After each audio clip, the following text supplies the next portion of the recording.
I don't know if I'm going to title this How I Became a TikTok Influencer, How to Become a TikTok Influencer, How I Got 20K plus followers, How to Get 20K plus followers, but hi.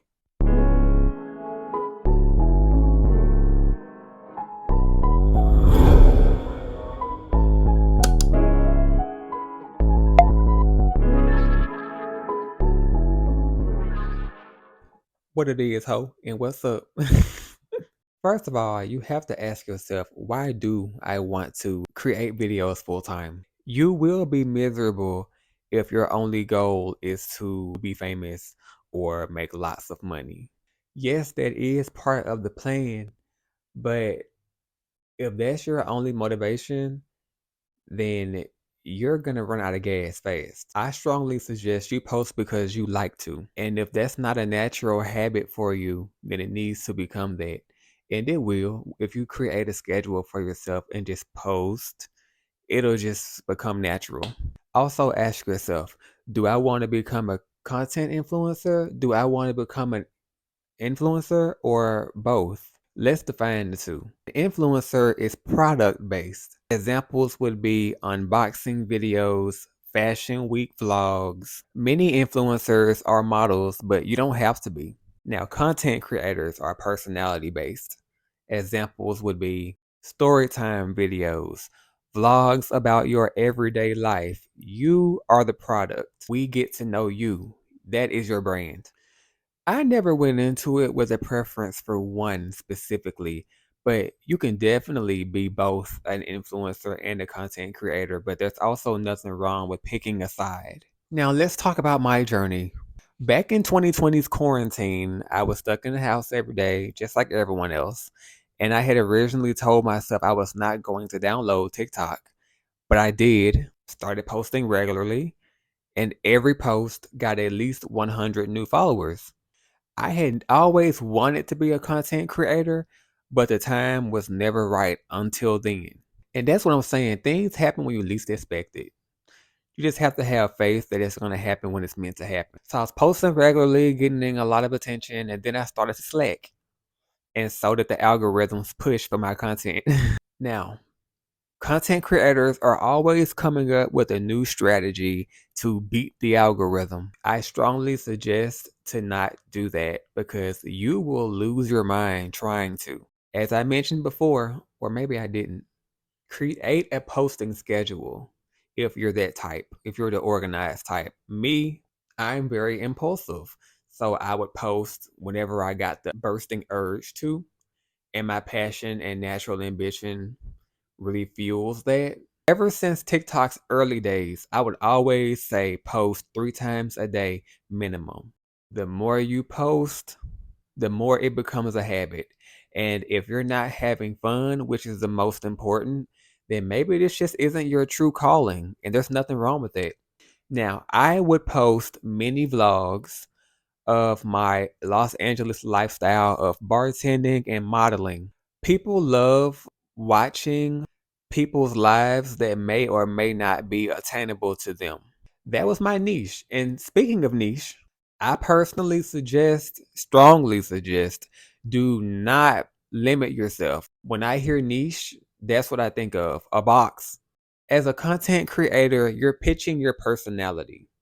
And as an influencer, your niche is influencing. Your personality is not just a niche. There are so many sides to you. Example, if you love baking cakes, unless your goal is to promote your cake baking business on TikTok, I don't suggest only posting cake related content on TikTok.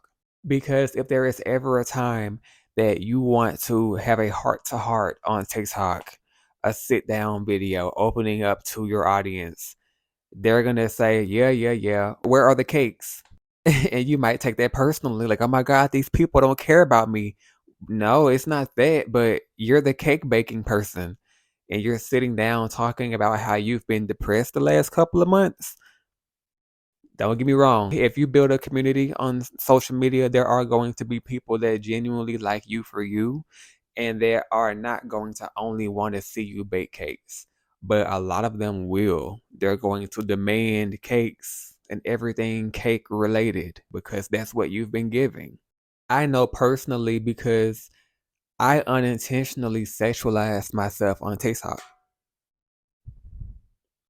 This was around the time when I had came out of the closet as like sexually fluid, but I would identify as bisexual to help people better understand because the term sexually fluid was fairly new, at least to my understanding.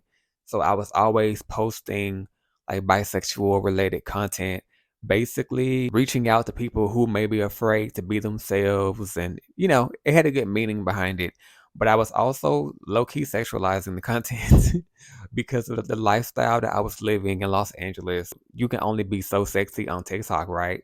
And then I was over that side of myself and I started to move on to other types of content. And when I moved on, so did most of my audience. Another important question you should ask yourself: am I willing to be a puppet for social media? Or am I going to be my authentic self, not caring about the following count and the viewer count, but showing the world who I truly am and attracting the audience of people who are truly meant to be in my life?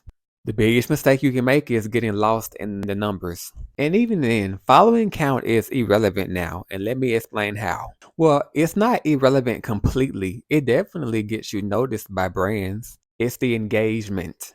That is the key. If you have 30K followers on TikTok, but a very small engagement rate, that turns brands off. Not always, though. Your following count could attract the brand. They could watch your content and realize, hey, I like this person. I'm going to reach out to them. And that's happened to me a lot. They most likely aren't going to want to pay you what you're worth because they look at the engagement, the business aspect, but they would still be interested in collabing with you. And that is up to you to decide if you want to take whatever offer that they have for you. To an extent, though, you don't want to be labeled as the influencer who will take anything. You raise your pay rate, or all of a sudden you don't want to do a free collab anymore. You want to get paid now. They may or may not like that. But who cares? But just a heads up. But let me explain why engagement is important, especially for brands. If you want to get paid promoting brands, if you get an audience to engage with your content, that'll make brands feel more secure with you because whatever PR package that you're unboxing on camera, you're most likely going to get the audience to buy those items because you are an engaging brand.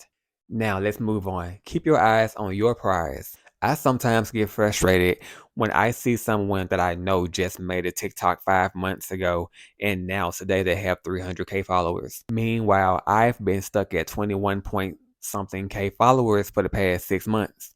And ultimately, I have to remember that I don't know their story. They could have came to the platform with the audience already from another platform. Maybe they're from TV. Like, you don't know people's stories. You certainly don't know how hard they worked behind the scenes to get to where they are.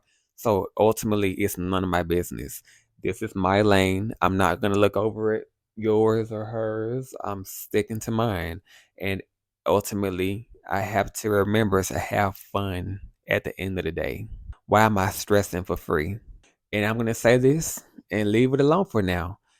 Gifting collabs. I've been getting a lot of those, especially around the holidays, and they're all free collabs. And that does get exhausting.